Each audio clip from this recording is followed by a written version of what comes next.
6:15 of the appointed hour on February 15th, 2018. I should like to open the call to order the meeting of the open session meeting of the Ayer Planning Board. First item of business, if you would, is I need a motion to approve the agenda as presented. Move to approve the agenda for February 15th as presented. Okay, do I have a second? Second. Okay, any discussion? There being none, all in favor? Aye. Item next, I have a revised and previously voted on covenant to Ayer Solar 2, which based on our administrative update from town planner, tells me it is ready for our signature. So I would need a vote to sign the covenant to secure construction and maintenance of infrastructure for Ayer Solar 2, LLC. Move to sign the covenant for Ayer Solar 2 LLC that was brought to the meeting by the town planner. Do I have a second? Second. Discussion? There being none, all in favor? Aye. Aye. I'll pass this around, have it end up with Mark.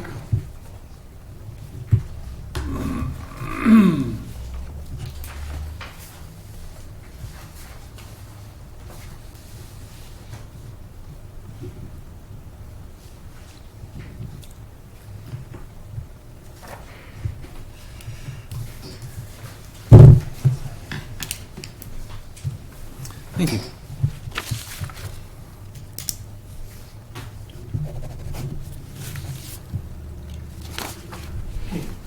Oh, I'm sorry, that's correct. Yep. Had I thought longer about it, I would have realized that.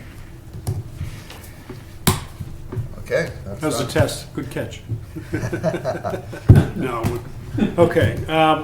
Item next, I need a motion to close the public hearing, which was opened on October 15th, relative to our air zoning bylaw as it was presented in 2017. I want to close that hearing because we'll be reopening a new hearing based on our revised and updated work on subject same. So moved. Second. Moved and seconded to close the public hearing of October 15th, 2017, relative to the proposed revisions to air zoning bylaw. Any discussion? There being none, all in favor? Aye. Opposed? None, unanimous. Now, I need a motion to open the public hearing relative to our new proposed revisions to air zoning bylaw. So moved. With that, we would have the publishing of the announcement, and if you would, Jeff, acting as our clerk, read the public notice relative to both the proposed zoning bylaw and the proposed solar bylaw. Okay. Number one, I believe this was the public hearing notices that were published in the local newspaper. Right. One, comprehensive update of the Ayer zoning bylaw, Town of Ayer Planning Board public hearing notice. Pursuant to General Law C-40A S5, the Ayer Planning Board will hold a public hearing at 6:15 p.m. on February 15th, 2018, on a proposed revision of the Ayer zoning bylaw. The proposed zoning bylaw is comprehensively updated and reorganized and includes the establishment of a new district, the Mixed-Use Transition District. It also changes the name Heavy Industrial District to Industrial District and designates the Planning Board as special permit granting authority in the Aquifer Protection Overlay District and for several uses requiring site plan review. The proposed zoning bylaw clarifies the requirements and streamlines the permitting process for open space residential development. Additionally, revisions have been made to Section 9.5.5, paren, size of signs, close paren, Section 5.2, open paren, table of use regulations, close paren, and Section 6.2, open paren, table of dimensional requirements, close paren. Though these changes do not affect dimensional or use requirements for land uses presently listed in the existing Ayer zoning bylaw, I read that wrong, but that's okay. Wrong inflection. District boundaries for the mixed-use transition district and all other districts are shown on the proposed zoning map. This hearing will also identify changes made to the proposed zoning bylaw since the public hearing held on and continued from October 5th, 2017. The full text of the proposed zoning bylaw can be found on the Town of Ayer website at https://www.ayer.ma.us, and paper copies can be obtained at the town clerk's office or at the Ayer Planning Department in the Ayer Town Hall during normal business hours. That's the first notice. The second notice is Solar Energy Systems Overlay District. Town of Ayer Planning Board Public Hearing Notice. Pursuant to General Law C-40A S5, the Ayer Planning Board will hold a public hearing at 6:15 p.m. on February 15, 2018, on a proposed revision of the Ayer zoning bylaw to create a Solar Energy Systems Overlay District. This overlay district will regulate the placement of both ground-mounted and roof-mounted solar energy systems within the Town of Ayer. These systems are classified as either small, medium, or large scale, depending on their size and the amount of electricity they generate. Depending on their scale and the zoning district in which they are located, these systems will either be allowed by right through a building permit, require site plan review, require special permit review, or are prohibited in certain districts. The full text of the proposed Solar Energy Systems Overlay District bylaw can be found on the Town of Ayer website at https://www.ayer.ma.us, and paper copies can be obtained at the clerk's office or at the Ayer Planning Department in the Ayer Town Hall during normal business hours. Do you want me to read the distribution list? No. Thank you, Mr. Thank Chair. you, Jeff. Before I begin and turn the matter over to our town planner, I do want to recognize Glenn Garber. Thank you for attending, our former planning board member. And we are indeed graced again by Tom Gibbons, our former planning board member who I served with years ago. Welcome, and I value your input at a time. Is that all?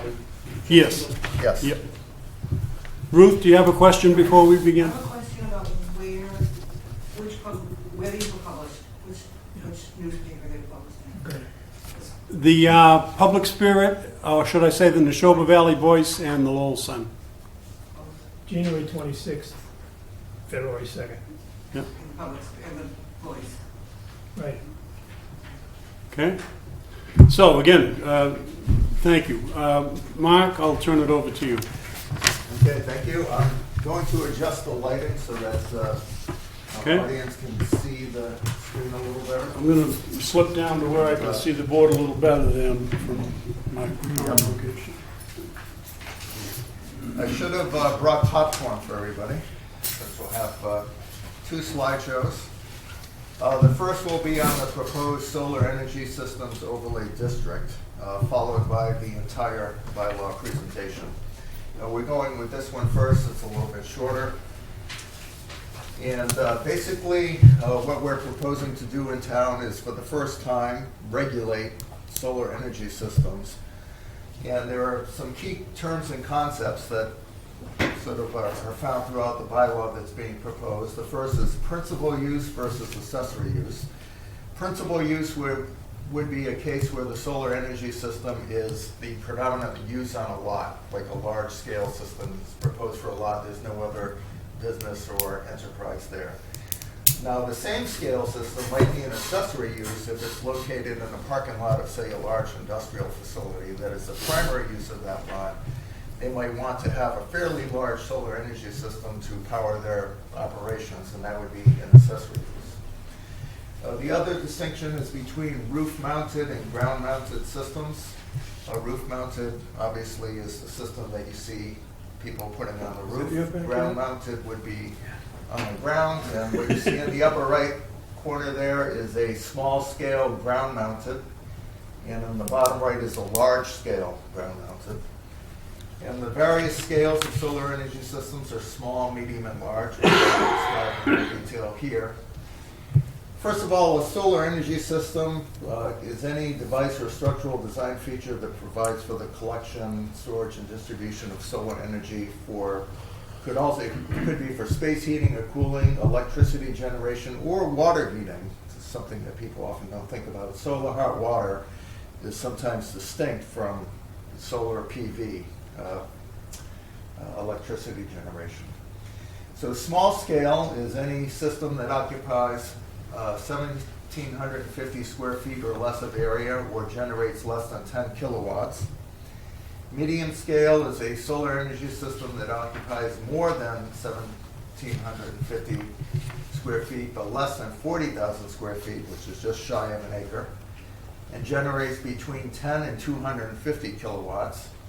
Large scale would be a system that occupies 40,000 or more square feet, an acre or more roughly, or generates 250 or more kilowatts. Now, there are two pieces to the whole regulation of solar energy systems. The first is the bylaw that is voted on at town meeting. It's an actual zoning bylaw that will be part of our overlay districts within the bylaw. And that regulates the time, place, and manner of the allowed uses according to the size that I've just described. It requires a vote at town meeting and will be a separate warrant article at the March 19th town meeting from the entire bylaw. Regulations, which we will be adopting later, which I have drafted and which Ken Diskin, a planning board member, is helping me to review, administers the fine details such as plan submittal requirements, technical aspects of the systems, landscaping, buffering, those sorts of things that are a little bit more fine-tuned. So regulations are adopted by the planning board, by a majority vote. They do not require a town meeting approval. So the regulations will include provisions for plan submittal requirements, site plan and special permit procedures, procedures for interdepartmental review where the plans are circulated amongst public works, planning, conservation, etc. Design standards, including fencing, visual landscape screening, signage, etc. Any provisions for waivers, criteria for planning board review and approval, and provisions for surety, a bond, or a guarantee that the work that has been approved by the planning board will indeed be conducted. So this is the most important part of the entire presentation here for solar energy. And I will get the laser pen here. There's a way to. So what you see across the top, I need this special thing. These are the zoning districts in the top row. A1 and A2 and GR are the residential districts. A1, A2 are up in the north part of town. General residents are the older neighborhoods that surround the downtown. Downtown business is DB. MUT is a mixed-use transitional district. That is the area on Central Avenue. That is the new proposed district. GB is general business. LI is light industrial. I is industrial, or what used to be called heavy industrial. And HCS is healthcare services, which is the area at the Neshoba Hospital. And what you see on the y-axis is the various scales, small, medium, and large, both as a principal use and accessory use. And what you'll notice is that for a large scale, we have a proposal to prohibit them in the residential districts. And also in the downtown business, probably because there's no room for such in downtown. But to allow the large scale by special permit in the general business district, require a site plan in light industrial as well as industrial and special permit again in healthcare services. So to me, this is a distribution of land uses that makes sense in terms of the character of the town and the various zoning districts. And you see that for the most part, the accessory uses echoes what we have for the principal uses with a few minor differences. N means, again, that it is prohibited in that district for that particular scale. SP designates and will require a site plan approval by the planning board. SI means it does not require a site plan, but does, special permit, but does require a site plan. And that's about it. So this is the key, yeah, go back, there was nothing else. This is the key aspect of the solar energy zoning. So I will let everybody ponder this. There is a copy in all the board's packets of the entire bylaw, which includes this table. So any questions from the board? Or I'll let the chairman Well, again, it's your presentation, so Yes, take yes. questions as you need to. Yes. The floor is open. Yes, Mr. Just out of curiosity, Yeah. on the small scale, what's the thought process behind requiring the site plan in general residence, downtown business, and the mixed use? Probably because of the sensitivity of, the tighter areas, where you have general residence, you have relatively small lots. You might want to consider, the neighboring land uses. You want to make sure that, site plan essentially is saying, yes, it's allowed. Yeah. You just want to have an additional layer of review, additional protections that the planning board might afford the abutters. And so that's why, that was the rationale for that, for the general residence and downtown business. I see, and I'm sorry, because I haven't looked at this closely Yes. before, but I do see that roof mounted would be allowed in those areas, just. Yes. Right, okay, Yes. that makes sense, thank you. Yep, roof mounted is allowed, and roof mounted for residential use would always be accessory because the residence is the primary use. So roof mounted solar energy systems that you typically see are allowed in all districts by right with the building permit. That triggers my question. When the state currently, for example, allowed as of right. Now, we're not going to get into a tangle with state regulation, I take it. If we're requiring site plan, I don't want the state to say, well, wait a minute, you can't do that because it's allowed as of right. No, this will be reviewed by, the Attorney General's Right. office, of course, but, it is my understanding, I use the state's model that they themselves prepared. And within the state's current umbrella, Right, the towns are allowed to implement some control yes. Okay. My understanding is that towns can regulate, especially the large scale systems. to a certain degree. Right, and, by allowing them, with site plan in the industrial districts and also in special permit in general business, I think Yeah. we I mean, provide. I would hate to say we want a special permit and then they go to the state and contest it and say, hey, wait, you can't do that. No, well, the last step in this review will, if town meeting approves this, it will go to the Attorney General's Okay. office for review. But I did take that into consideration and did some research Right. about Good. what other towns are doing in terms of being able to regulate, Yep. especially the large scale. Yep, good. So, it is possible for the board to make some changes to this if you see, a strong reason to do so. And, but a lot of thought went into this. We did Well, discuss this The internally. change we want to make is the one to get it a little bit beyond just as of right. I mean. Right, yes, yeah. Right now, the town has no protections. Right. At all. So large-scale solar energy systems could go anywhere. Yep, In any good. district without, maybe with site plan if it's directed our Yep, way. But, good.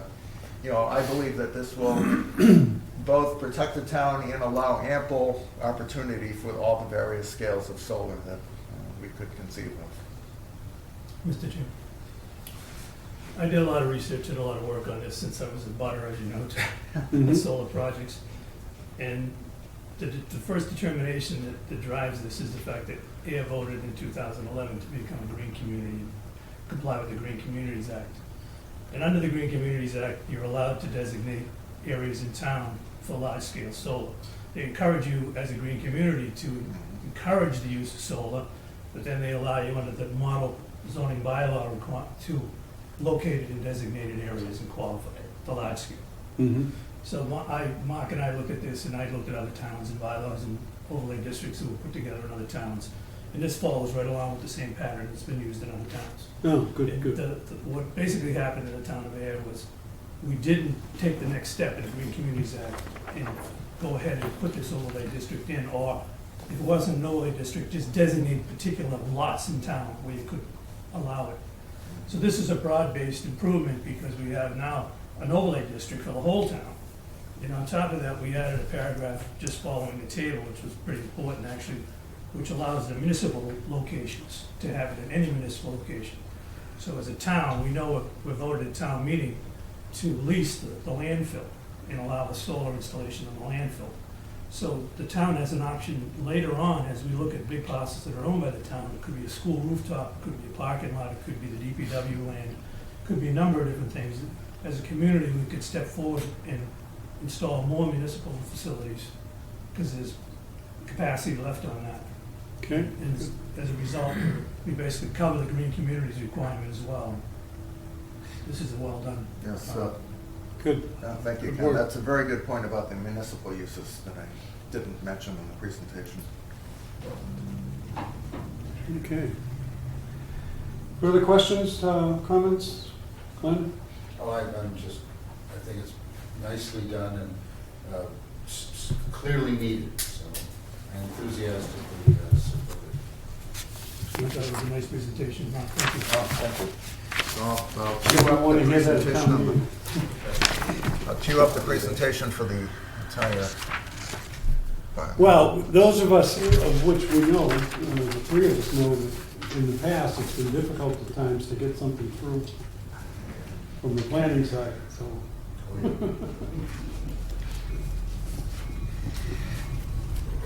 Okay, Mr. Chairman, if it's okay, I will go into the presentation on the entire bylaw.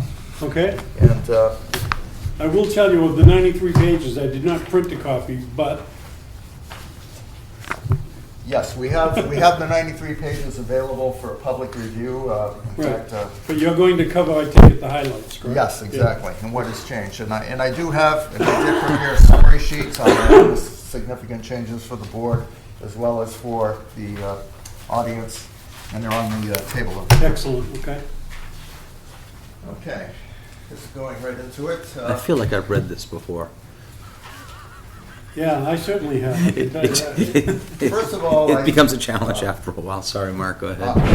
emphasize that, Ayer is a very unique town in this region.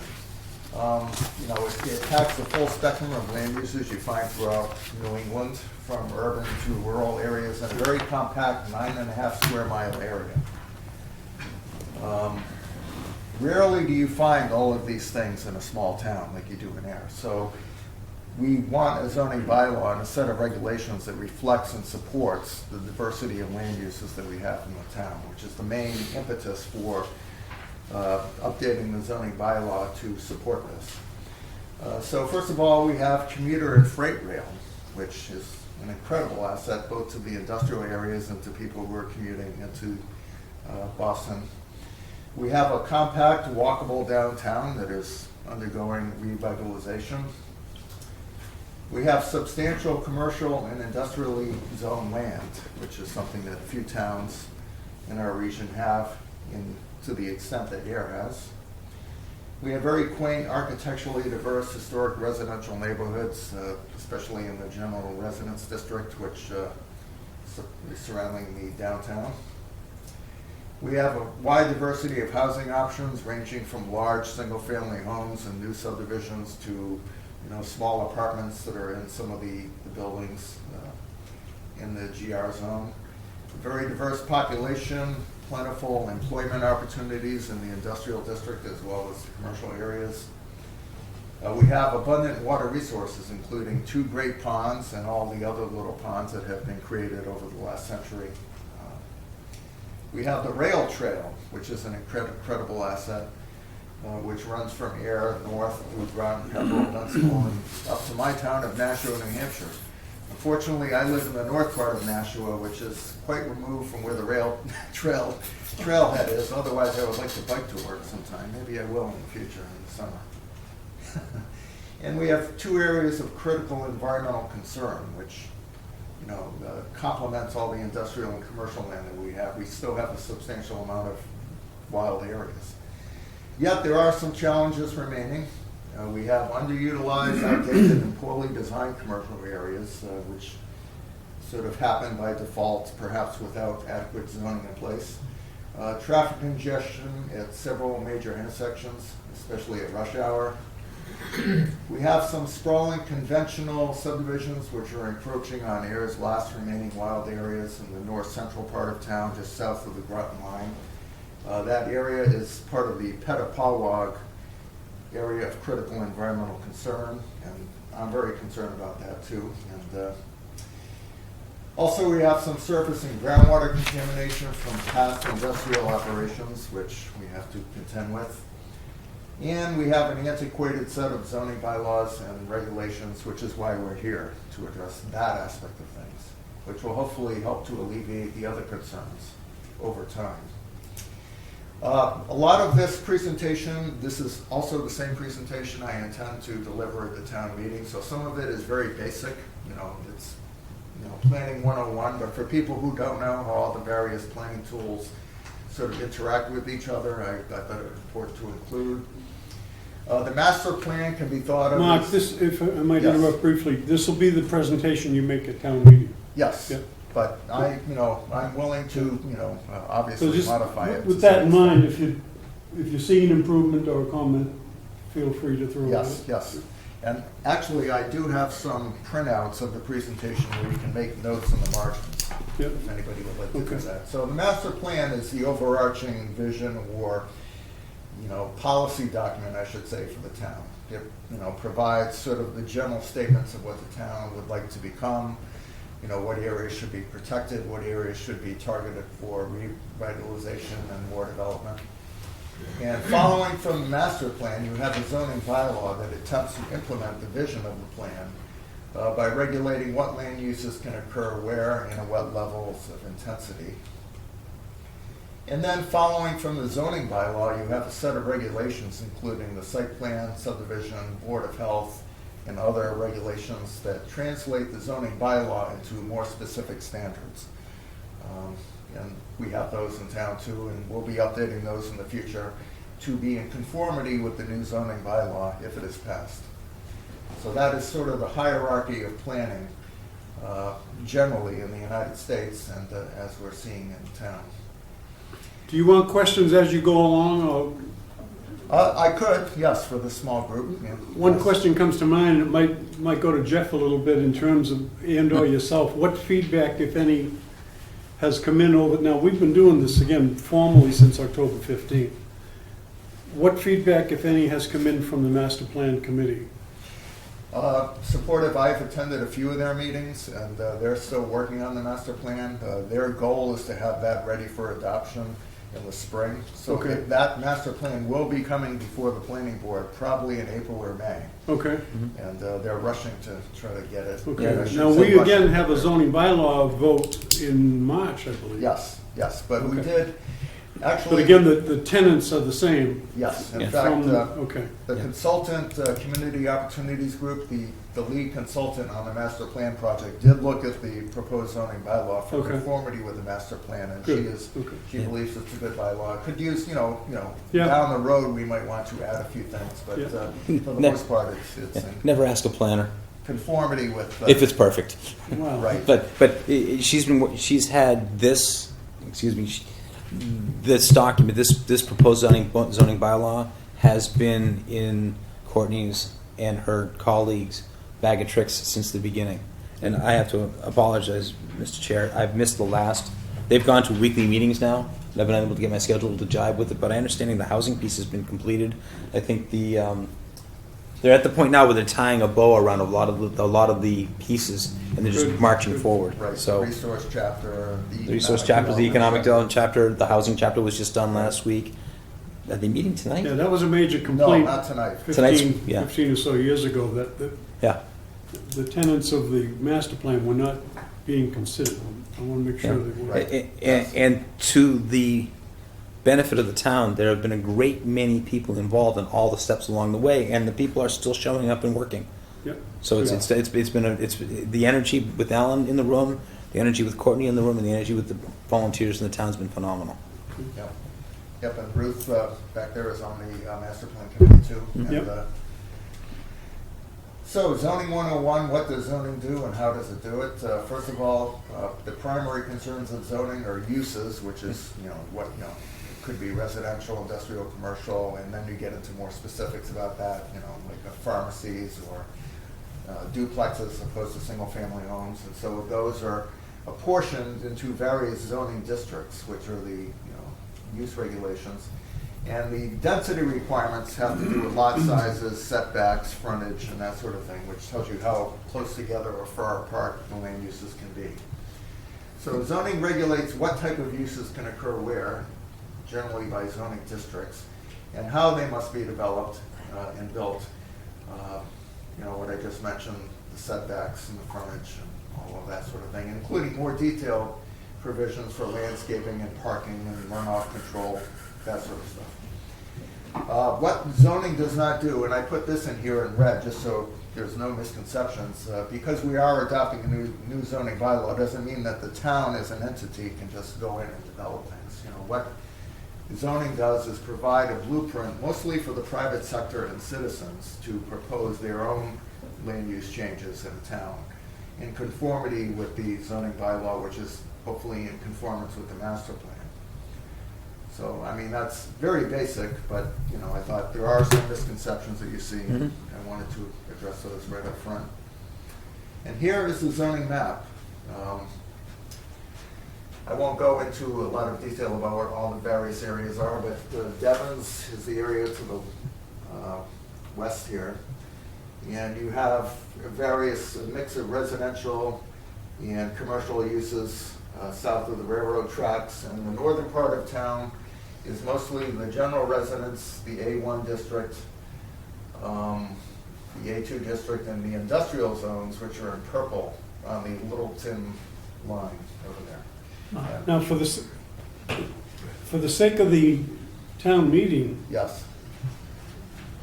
we're asking them to approve the map as well? Well, the map is part of the zoning package, and Right. the only thing that is changing on the map, you know, there's a slide devoted to this a little later, is this, oops, no, let me go back. I have to hit, don't go forward. Yeah. Okay, you have to do this. The only, this is the mixed-use transitional district on Central Avenue, right here. And that is the only change to the zoning map that is being proposed. Right, so we, I think we have to say that as soon as So we show they- that map. we have to come up Yes. Right. Immediately and say, the Mixed-use purpose of the transitional zoning district. bylaw change is not to change the existing Right, districts. Right, and we are not, locations. that's, yeah, we are One not exception. changing any Yeah, of the that's- other districts in town intentionally, because that takes a lot of research and, Right. you know, People are detail. gonna well, that's why I asked, because everybody's Right. gonna And We are say not they're changing the map. Yeah, so A1, A2, general residence and business districts, they're not changing at all. Okay. We're not changing any district boundaries. it may, Except for the mixed use, which is Central Ave, which used to be general, it used to be general business. may I ask a Yes. question, and maybe for clarification? So, the only thing on this map that has changed from the map previous to this meeting is the additional mixed-use transitional, because there are two mixed-use transitionals on that map. There's one there, and one to your left on West Main. Oh, it's a color problem. That's a color problem. Okay, thank you. That's not actually being proposed for mixed use. Yep, Yeah. Thank you. that's- Yep. we're also missing a couple of streets, but that I'm not gonna worry about so much. Okay, well, So- just Yeah, so thank you're you. aware of that. Yeah, we're also aware that the colors on the map are not the best, because some of them are very close. They're very together, difficult hard to see. tell apart. Yep. It's not the best. I was gonna ask, is there any way we could drop on a bold GR, A1, A2, A2, Yeah, oh, just in the color? yes. Because quite honestly, if you take a look at this is not a critique. Yes. North of Sandy Pond, or up from Sandy Pond and Pine Meadow, is that really all general residence up there? No, there's no general The color, to me, is the same. residence. No. Okay, well, it's. Yeah. Oh, yeah, general It's residence is fractionally actually different. this olive color. I'm sorry, whatever it is, That's it's, general residence there, and that up there, that's residence A1, I'm sorry. Yeah, that's A1. Is that No, in- that's A2. This is A2 is yellow. This is A2, and this is A1, I believe. Yes. A1 is, correct? the last one you Yes. pointed at is A1. Yes. So A1 is a more rural. For those of us who are color challenged, Yeah. Do we really intend to, well, that's another Well, question for another day. Back to the second mixed use that isn't really there, what is Right. that supposed to be? That's general If it's business, not- so general residence, general business. I think that's general business, but yeah, that color, you're right, it doesn't show up, it doesn't show on the map there. It's Yeah, quite yes. dark, okay. but- Yeah. It's My the same point was color. that for the town We need to- meeting, we yes. want to strictly focus on the mixed-use transition district. Exactly. I would almost remove all the colors but that small piece in the middle. Have Okay. two maps. I think we have to make a suggestion, Yeah. that is, we don't put up any map at Okay. all. That we just put up the mixed-use residential on a slide, excuse me, Transitional. the transition Yeah. on a slide, and just make a statement It says, the current Ayer zoning bylaw map, Right. as it's located in the town clerk's office, Yeah. represents no changes except for this, and then put up Yeah. a slide that shows That's- the small changes. And actually just enlarge it to the point where you can just see it Central And we Ave. can As soon as we tackle, put that up, we're gonna get all the questions. Yeah. we just- Right. Thanks. we Yes. can tackle the color problem later. Yeah. And tackle the map I don't know later if as a anybody agrees separate. with that or not, but that's just. No, I thought. it's, none of this map is germane to the conversation with the exception of a couple hundred yards along Central, Right, yes, Columbia down to Groton Harbor. yep. Okay, because 1,000 yards of- map that we couple were of that, yeah. emailed has the same mixed use. Was this considered at one time for mixed use? It may have been, but it's not now, and that might be where the color change came from, but it's not supposed to be. So I'm surprised none of us who are colorblind picked up on that, but, Okay. Let's not get bogged down on that. no, It's the right, printer, but- it's the, yeah. it's just the printer. If you look Yeah. at it. Actually, I have the benefit of being in a conversation a couple years ago with the past chair about this exact problem, and I didn't know what the resolution was. And I think Okay. that history's gone, so. Yeah, I think what we'll need is, this actually was prepared by the Montechusett Regional Planning Commission, and we'll need to have Yeah. them make a new map for us that has better colors. I'm remembering where the conversation went. Yes. Yeah. But even if you just expand that section of the map, put that in the slide, it'd be Yeah. perfect. Okay, the zoning bylaw has been in the works for a while, maybe not quite that long. Jim, you remember that first meeting, right? I was there, yeah. Okay, you gotta add a little bit of humor into this dry stuff, I think. But, Ayer adopted its first zoning bylaw in March of 1973, so that's a little bit of a historical note. Yeah. And there have been several minor updates in the decade since then, with the most recent comprehensive update being in October 2006, as far as substantial changes. That bylaw was supposedly reorganized in 2009. Maybe not the best reorganization, which is why we're here, but and then starting after that, the bylaw has proven to be a little bit unwieldy. It's not extremely well organized. It's got some internal consistency problems. There have been, and I'm not exactly sure what all the legal concerns were, but in talking with the consultant, she told me there were some legal problems with the existing bylaw. So, it leaves a little bit to be desired. So beginning in 2010, there were several attempts to bring a new bylaw to town meeting, but these were all tabled due to various reasons. Perhaps I think planning staff fell off, and, long town meetings where the zoning bylaw was stuck at the very end, and it was midnight by the time they got to it. So various reasons it never came to a final vote. This is gonna be a single issue item, by the way, for a Yes. special town meeting. It's gonna Yes, be- just the zoning, But we just won't- this zoning and the We solar. won't have that problem. There will be no other warrant articles at the March 19th town meeting. In May, there'll be the full gamut of budgetary. Bring all your friends. We need a Right. quorum. Right. Right. Make sure we get a We quorum. need 51 people in the room. So, planning consultant was hired by the town in 2015 to revisit the bylaw that was done in 2009 and to suggest changes and improve it without making any major changes, especially to the zoning map or to existing uses. The dimensional regulations. Yes, and the dimensional regulations. So, Um, yes. Would it be good at that point to recognize that there are other issues that some groups in the public might be concerned with, and those are for after we get a stable framework passed? Excellent point, yes. Yeah. The whole intent of this bylaw, after all this work, it's like, we're not making any major changes, we're not changing the district boundaries. It's like, well, why do it? Well, we need a better bylaw, a better baseline document from which to build. And that's the main purpose You of said this. it perfect. Yeah, You're we're hired. fixing the foundation upon Right, which we can build the exactly. future for the Yes, town. before you That's all. can get fancy with things, and, So that people, there's been some concern of people arguing about what's in it that might hang up the vote, but also to, people who are going to be concerned about what's not in it. Right. That we can do Yes, that. right, yes. Yep, that's a good point. And So first of all, and that's why I have this first item here in red. What is not being changed is as important as what is being changed. The existing uses and lot sizes. So if you have an existing business of a certain kind, we're not changing the use category or the use schedule for that. We're not changing lot sizes, frontages, or setbacks.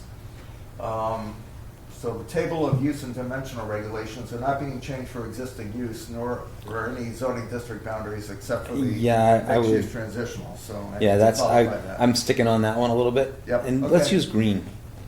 Green? Okay. Yep. Red's bad. Sorry. Yes. Is dwelling on, so I'm looking at a table of uses, Yeah. dwelling unit at grade in commercial buildings, is that a new section? I don't believe so. Oh, that's it already. Yeah. This isn't to say that there are, for instance, in the downtown district, our consultant did add like artist studios above, the ground floor. There are some new uses, relatively minor, that were put in there to enhance, say, the downtown.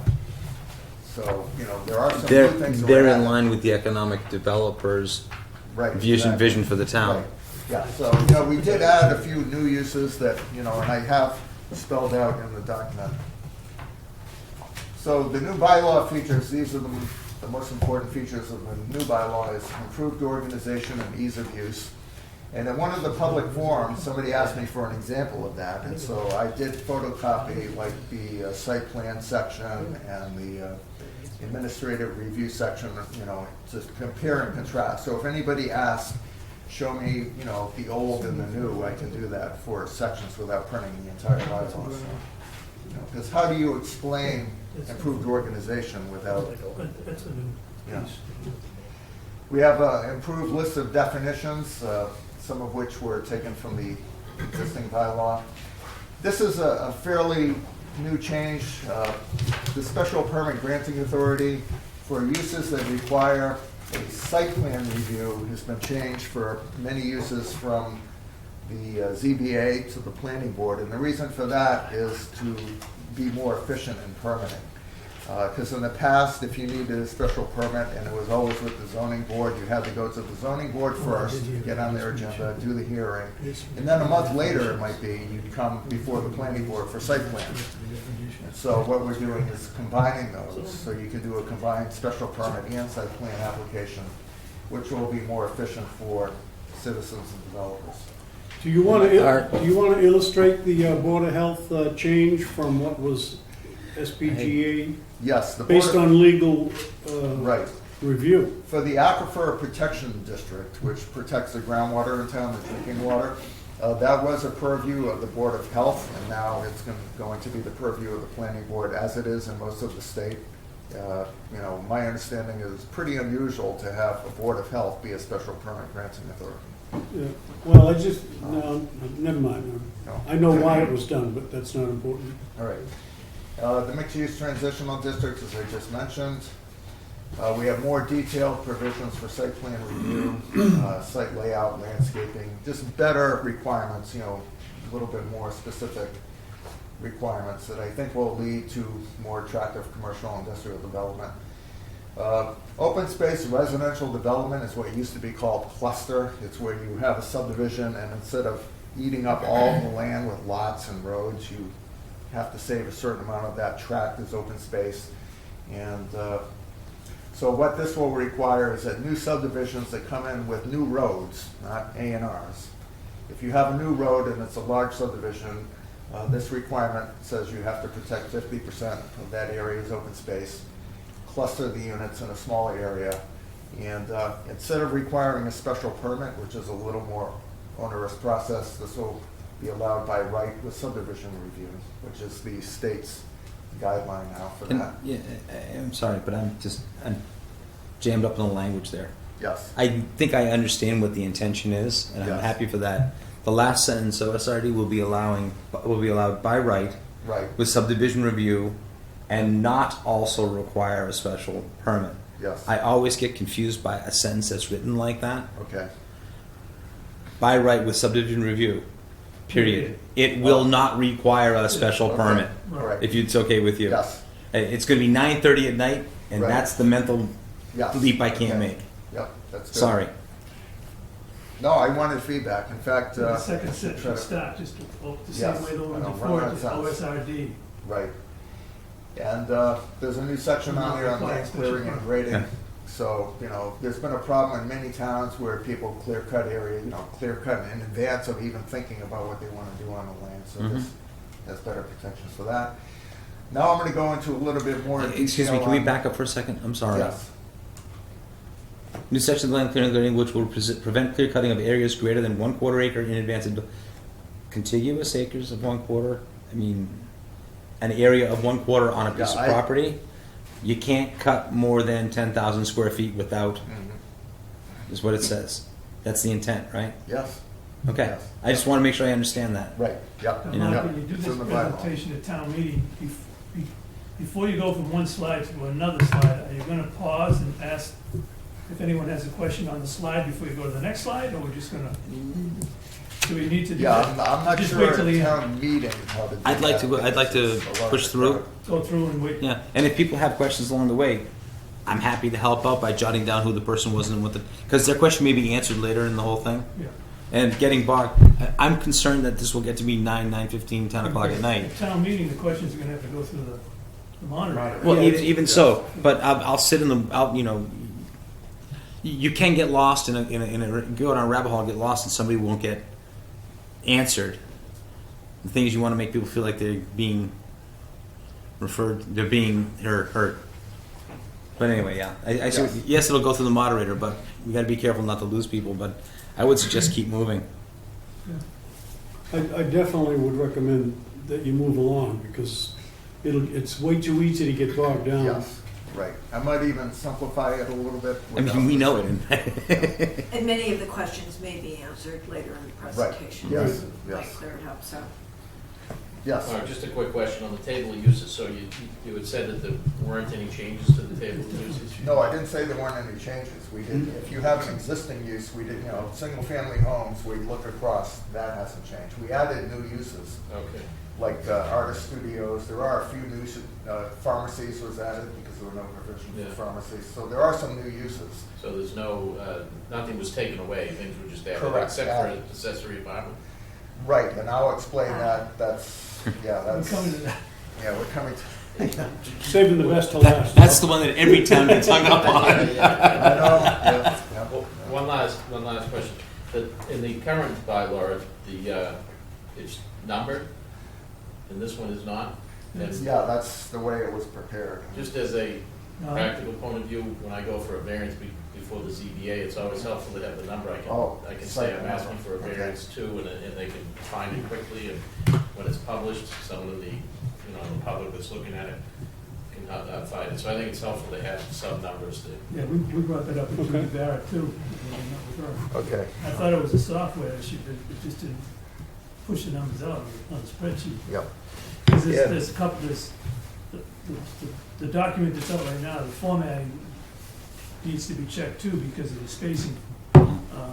There's Between some usage, there's a format issue. there's some issue because Judy worked on this years ago in an earlier version of the software, and as it's come forward and software versions have changed, it's kind of like style sheets in Word. That one that you love don't work no more, and you don't have enough skill to fix it. Yeah.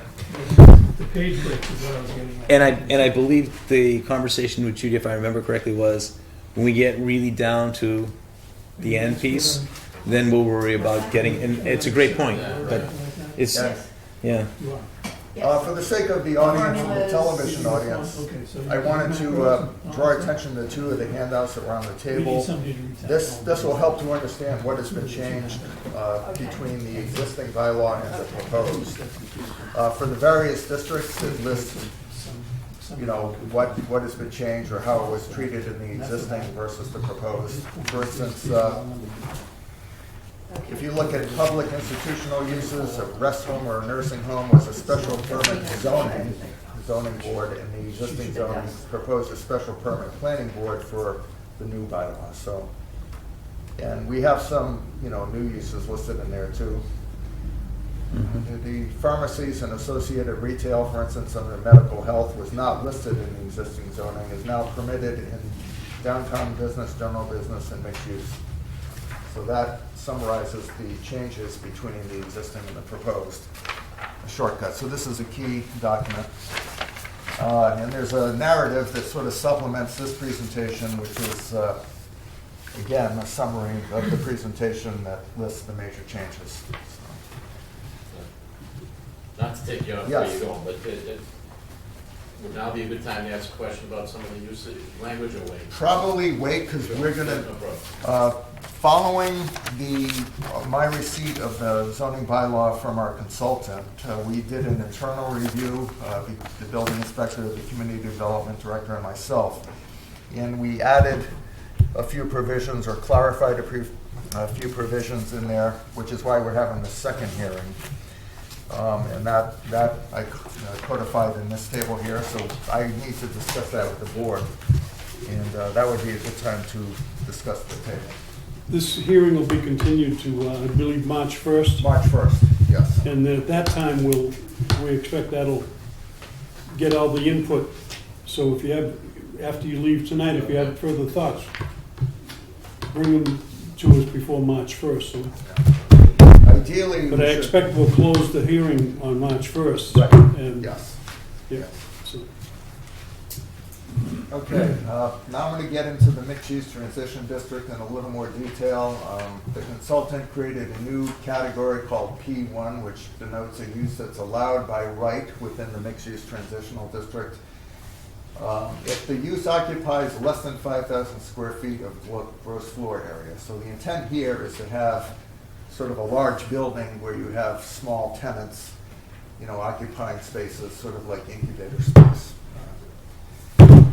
So that's the whole idea she explained to me. And apparently this whole idea for the mixed-use transitional district came out of a zoning study that was done back, a decade ago or so. And I have actually not seen that study, but that's what she told me this comes from. So there was a study of how to revitalize this corridor, and that was the idea that was come up with, I think, the planning board at the time. hotel, yeah. motel, Holiday Inn, all right. Yep. Well, but it's more for it's kind of like a business hotel. Right, so some of the P1 uses include like hotel, motels, inns, retail stores, bakeries, Yeah, good. small things that would, if somebody's proposing a large standalone building with one of these, they may still need to come in for site plan, but, if they're occupying a small space within a large building, it's considered the P1 in the mixed-use transitional. May I ask a question? Yes. Chairman? At one point in time, the mixed-use transitional approach was proposed for Park Street. And now it's just on Central. Can anyone clarify for me why that occurred? Because earlier iterations had that. Yeah, I am not sure. I do know, and again, I don't want to steal his thunder, but Alan Manoyan, the Community Development Director, is working on a form-based code provision for Park Street, for at least a portion of Park Street. So that's a way to do this sort of idea of mixed uses, but with more of a form-based code approach. I don't know that much about form-based code, which instead of regulating uses, it's more like the form of the building, and I'm sure people here might know more about it. But I might add that once we get this bylaw codified, if you will, which is the goal, then we're going to move to form-based code. So I've been putting off our economic director, and he's still been working in the background on form-based code, but I said, we need to do this first. Yeah. So, right, so it may be possible if we see that the experience at Central Ave is going well, we may in the future want to expand some of these mixed-use transitional districts, and perhaps part of Park Street would be suitable for that. Where the form-based code leaves off, maybe we can do this sort of thing somewhere else. But I think she wanted, the intent of the consultant was to try it out with a smaller area, see how it works, and expand it if needed. And I'm under the impression that if you compare Park Street to this use, we seem to have a more consistent set of use over here, whereas Park Street seems to be a little more wide open, if you will. The types of uses there. We have residential here and some large buildings, as opposed to strip malls, auto repair shops, retail frontage, and residential kind of salted in amongst it, plus municipal buildings and stuff like that. I think Park Street just looks like a more difficult problem to take on. I think that's why, if I recall the conversations from when I first joined the planning board a while back. It's not that it won't get done, it's just do one, do the other. And with the economic development director coming into town, Park Street really has been his, Park Street and West Main is where he's been looking after the downtown area at this point. Mark, what is that, what's that zone right now, the mixed-use transition Oh, right now? that's, is zone industrial? that's in the general business. What's the general? Yeah, that's the southern Yeah. end of general business. General business backs up to one of the residential areas. Okay. As a matter of fact, we just approved a while back a 7-unit development down here, and they have they had to select one or the other. So that has actually effectively been removed from the general business Oh, okay, all right. because they wanted to make it residential. Thank you. Okay, so an overview, this is basically a summary of how the bylaw will help improve life in town. You know, hopefully will provide an improved foundation upon which to build better zoning in the future. Supports revitalization of the downtown and commercial zoning districts by having both improved standards and adding a few mixed uses, both in the transitional district and, you know, like artist studios and small spaces for the downtown. Places great emphasis on site layout and aesthetic considerations, especially in the site plan section. And will help the towns meet the state's affordable housing requirements by when large multifamily developments are proposed. 1 out of every 5 units must meet the state affordable standards. So that'll help the town get to its. Where is that picture from? That's Grady. That's Grady. That's just Maybe you fish right on the Shirley Oh, line. for crying That- out loud. yeah. That's what I'm looking at it. I think the water's in Shirley and the building's in Ayer. Yeah, yeah. It's a beautiful building, but it's like Well, parts of underutilized. Harvard. Yeah. It's vacant now. Yeah, it's got a gorgeous little dam next to it and everything else. Yeah, Yeah. yeah, okay. I heard Tom Gibbons was buying it. Oh, whoops. So that was a. Pay no attention to the man behind the curtain. And this is an outline of the zoning bylaw sections itself. We do have two copies back there for public review, as well as in the town clerk's office and in the planning office. But section 1 is the basic title, purpose. Section 2 is the definitions. 3 is administration enforcement. Talks about the functions of the planning board, the zoning board of appeals, special permits and site plans. The various zoning districts are described in section 4. The use regulations are in section 5. Density and dimensional requirements are in section 6. Non-conforming uses and structures are in section 7. And the various overlay districts, which include the aquifers, floodplains, wireless communication, adult entertainment still, that's section 8. Section 9 are the general requirements or regulations, parking, landscaping, commercial standards, environmental performance standards, that sort of things. And special regulations, the open space residential development, multifamily and affordable housing are at the end of the bylaw in section 10. So I'm hoping that this gives people a thumbnail sketch of what's in a typical zoning bylaw. And what I will do here with this slide is summarize the changes that we made between the first consultant delivered bylaw, September 5th, to what we have in front of us tonight. We have several new definitions and clarifications to existing definitions, which we'll be discussing as a group. We have some clarifying terms and provisions in the administration and enforcement section. We have some clarifying terms and provisions in the use regulations. We're just referencing the solar energy systems where applicable in the existing one, so we can just stick it in there if it's approved. We clarified a few terms in regarding to parking and signage. And the full list of changes between the first version and the new version is the handout that I have here, which I believe was in the packet, but I made an updated one here. So the last slide of the presentation part of this discussion is trying to rally support for our efforts to plan for a better air. So the town meeting vote on the proposed bylaw will be Monday, March 19th at 7 p.m. at the Ayer Shirley Regional High School. The bylaw requires a 2/3 vote of town meeting, and the quorum of town meeting is 50 people. We need 50 people to show up and 2/3 of those to vote positive for the bylaw to pass. I have been doing a series of informal presentations. Once was up in the Great Hall. The second one was 2 days ago at the library, and I will be having a third public forum presentation on Wednesday, March 7th.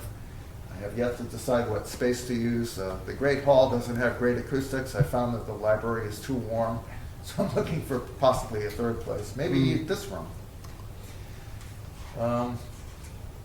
And again, I wanted to bring attention to the master plan that, I think it's, an interesting coincidence that the master plan and the zoning bylaw are being proposed at the same time, roughly.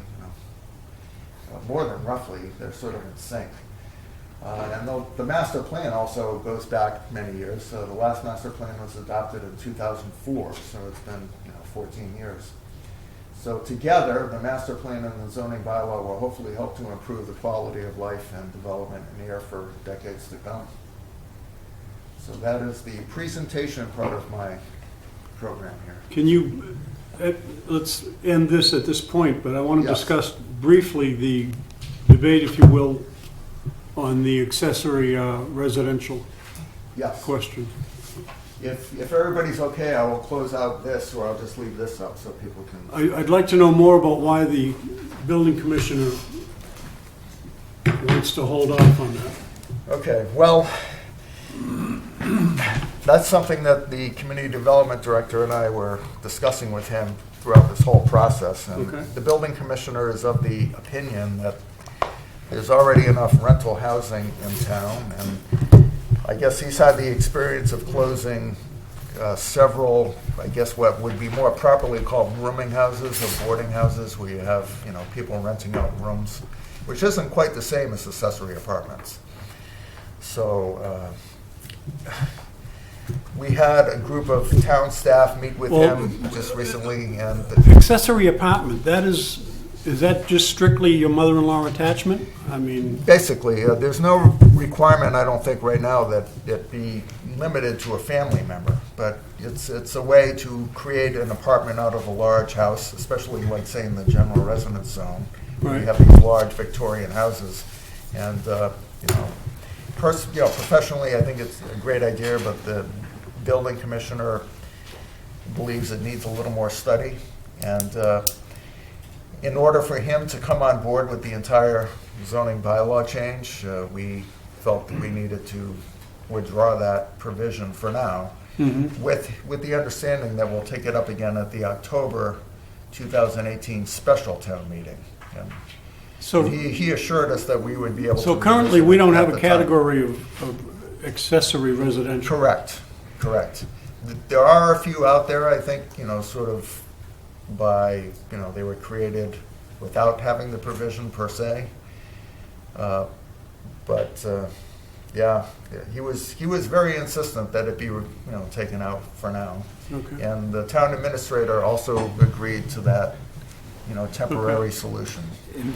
Glenn, comment? I don't want to come ahead of the board members. No.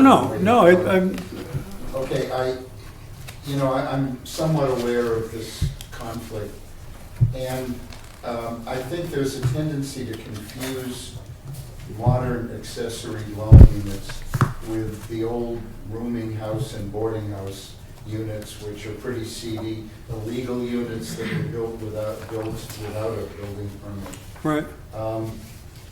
Accessory dwelling units are probably the single most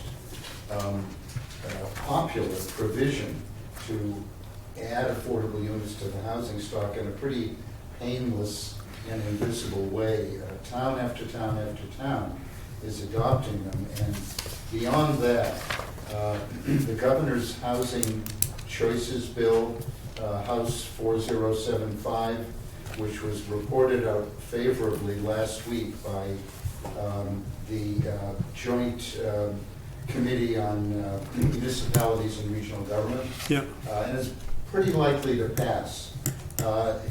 Towns will have no choice. You have to allow accessory dwelling units. You can regulate them, you can make them a conditionally permitted use. If you choose, you can make them as of right up to a certain amount of floor area, but special permit over that.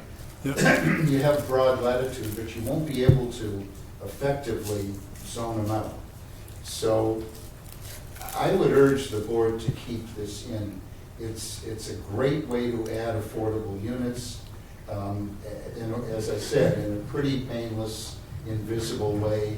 It doesn't increase the size of the house or take up open space, or it's pretty low impact, and Right. it is the dominant trend in housing. In I would like Massachusetts. then to, on March 1st, before we close this public hearing, I would like to have the building commissioner attend our meeting Okay. for the same discussion on this point, Yeah. because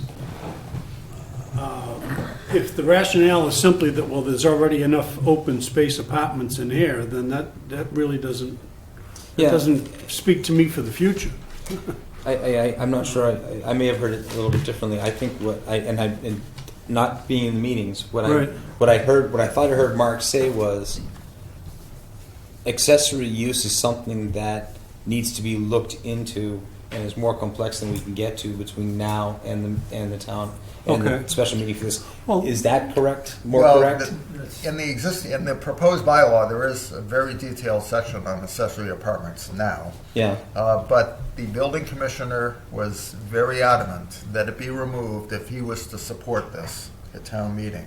Be interesting. And, so if Because he would have come out in opposition to the entire bylaw if that was not removed at this time, and I wish I could say differently. Okay. Well, I appreciate that. Can I ask? Oh, I'm sorry. Yeah. But he was saying that he would support future researching this Yes. further, which I think is what you were asking for. Correct. And doing it separately so that it doesn't pull down the whole thing. Yes, exactly, and we felt internally, staff, in meeting with him, that it was better to temporarily remove the provision for accessory apartments and increase the odds of the entire bylaw packet passing town meeting than to keep it in there and perhaps have it fail. So that's like Everybody else wi- seemed to be yeah. supportive of having it in there? Yes, So it's like win the battle. right. Well, let's get him to attend our March It- 1st. Let's get him to attend our Okay. March 1st meeting. It- That's a key point. Mr. Chairman, may I ask a question, if I may? I agree accessory use is a really good use, and it's a great way to add affordable housing into a community. It's also a wonderful way to add Airbnb to a community, which does many, many things. Number one is it removes housing stock from affordability. A most recent case about this is happening not in Massachusetts, but in South Portland, Maine. They've lost a great percentage of their affordable housing for their employees that in their service sector, because families have turned those apartments into very attractive weekend rentals. South Portland has actually proposed an interesting solution. Whether or not it's going to fly, no one knows. But you cannot have an Airbnb unit unless the homeowner lives in is occupying a contiguous space during the Airbnb, and it's causing a problem. So, though I understand and accept and do like the I come from Belmont. There's no affordable space, and accessory use. We fought about this tooth and nail, and they came up with a solution. I would like to see, as we look at accessory, and it may not be appropriate for September, but we've got a great pond here that's being used as an Airbnb destination. If I may, Mr. Yes, Chairman, Glenn? that can easily be regulated. Boston is struggling with Agreed. There's It's- proposals to Agreed. do I away just- with all Airbnbs, and they do take units out of the Yep. housing stock, there's no question. However, that can be regulated within your zoning powers, Yep. you just don't allow them. You specifically disallow Yeah. units that are for short-term, Yeah. quick turnover occupancy. And I don't think this is the time or the place to debate that, but I agree with you. But I do want to, I would personally like to see accessory use as a part of the zoning bylaw. But, lose the battle to win the war is maybe the way to Yeah. look at it right now. Okay.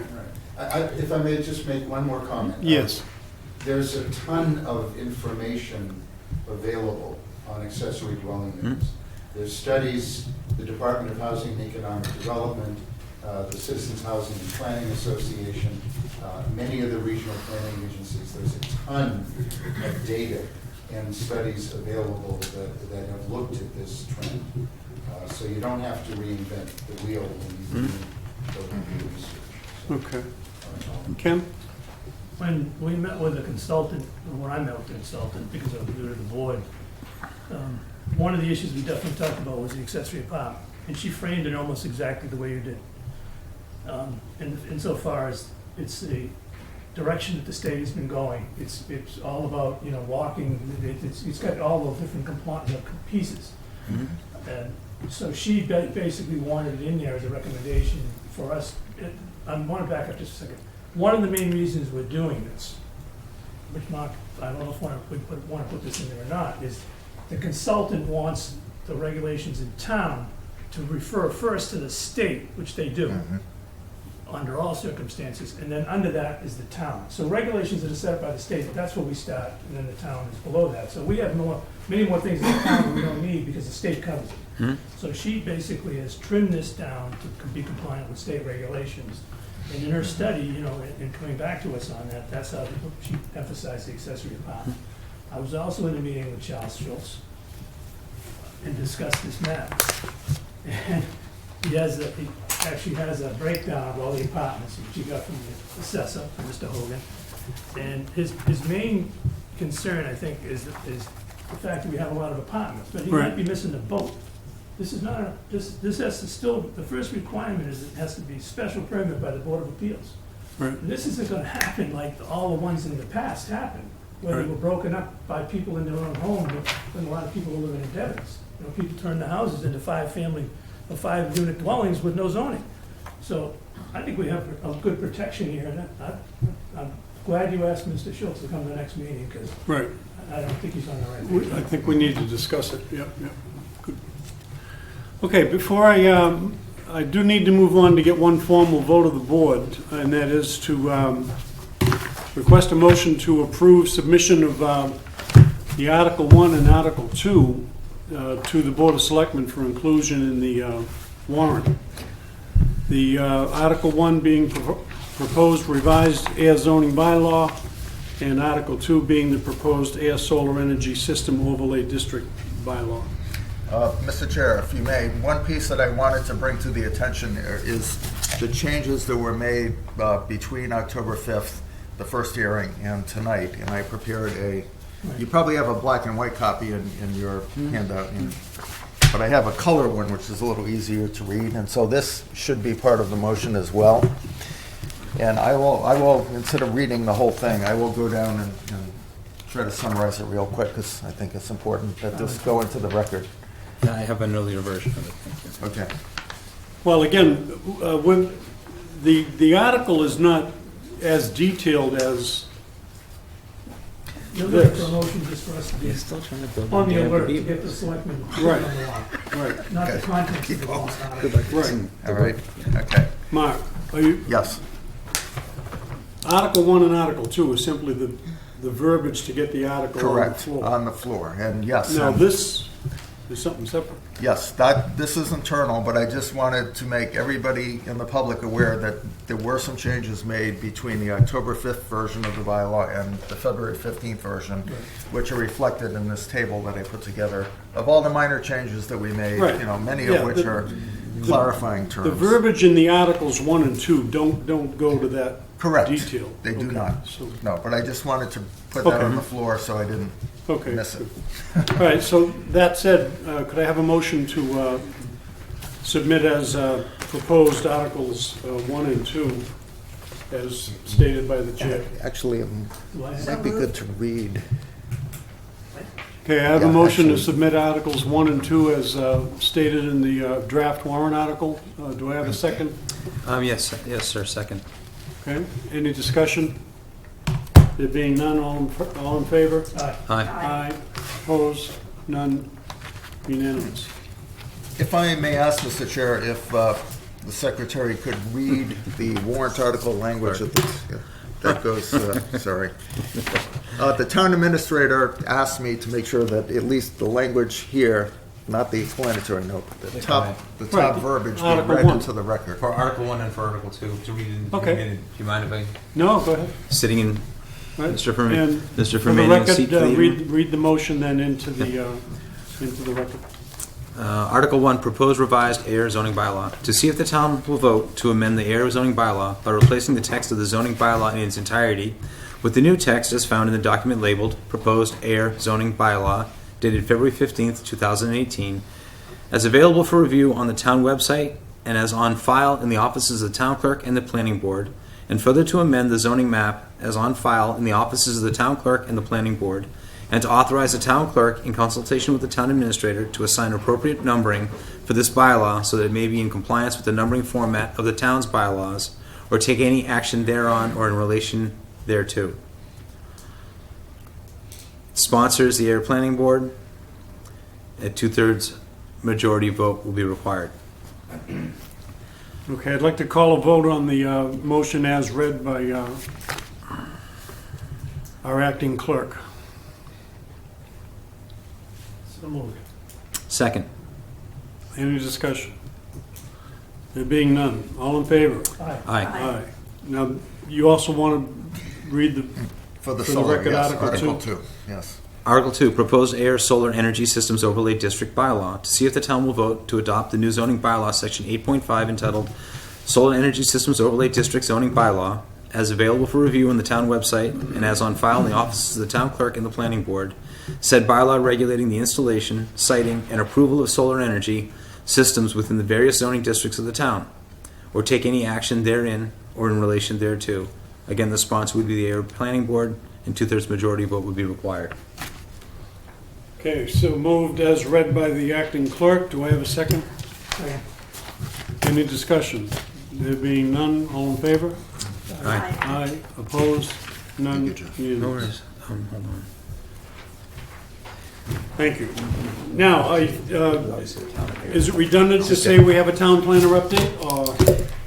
Yeah, that was my update. That Right. was He all brought this. a slideshow I for us. kind of thought, Thank you very much. Thank you, That was Mark. very well done. Oh, thank you, Oh. Mike. That And was thanks ver- for your suggestions. I was need very to tighten it up a little bit. updated. And, Okay, administrative announcements, again, Ken, I think you've got your paperwork turned in for Yes. all signed, sealed, and delivered? I haven't turned it in, I've got all the signatures on it. You mean for election? Yeah, Yeah. I just haven't turned it in. okay. I think the turn-in date is what, March 4th? Last second or something. That's done, beginning of March. No more fence sitting, Ken. Come on. All right, then next, I need a motion to continue the public hearing on our air zoning bylaw to March 1st at Move. 6:15. Move to continue the Ayer zoning bylaw public hearing to 6:15 p.m. on March 1st. Okay, do I have a second? Second. Second. Discussion? There being none, all in favor? Aye. Opposed? None, unanimous. Gentlemen, thank you very much for attending. Again, input is welcome until Thank you. March 1st, at which time I We'll expect moving we'll... forward with it. do you have any questions? Thank you very much. Yes. Thank you. Questions? Thank you. Yes, on the matter of the associate member, is there a way that we could move forward? We're allowed one, right? Could we move, and it's my understanding that everybody has sounded favorable towards. Well, we haven't voted on our own regulations yet, which I suspect we're going to do that But- in Yes, March. that will be March, yes. Yeah. The regulations of the board, Yeah. the Okay, administrative. So once we do that, then we can implement the associate. Yeah, good. Okay, do I have anything else other than, anything else in the way of administrative announcements? Okay. I thank you very much. I, at this time then, would ask for a motion to adjourn. So move. Seconded. All in favor?